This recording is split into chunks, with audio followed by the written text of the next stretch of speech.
ইচা মাছ দিয়ে কচু দিয়ে রান্না করা হয়েছে। ইচা মাছের মাথাগুলো আবার বড় একটা নতুন রেসিপি হবে।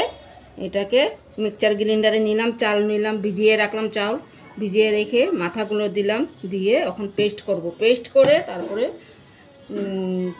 নারকেল দেব, পেঁয়াজ দিব, হলুদ দিলাম, নুন দিলাম, জিরের গুঁড়ো দিলাম, দিলাম লঙ্কার গুঁড়ো দিলাম। এখন মেখে এটাকে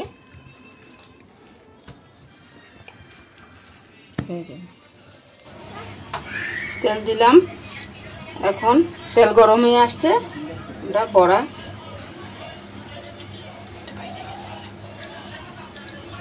গোল গোল করে দিয়ে দিলাম।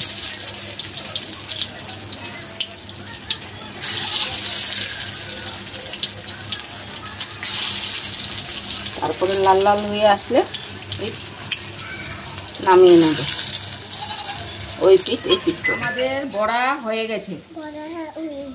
গেছে, বিকালেও খাওয়া যাবে চার সাথে, সন্ধ্যার সময় টিফিন করা যাবে, দুপুরেও ভাতের সাথে খাওয়া যাবে। আর ভুল হলে একটু আপনারা মানিয়ে নিয়েন, কেন আমরা নতুন নতুন করছি তো তাই।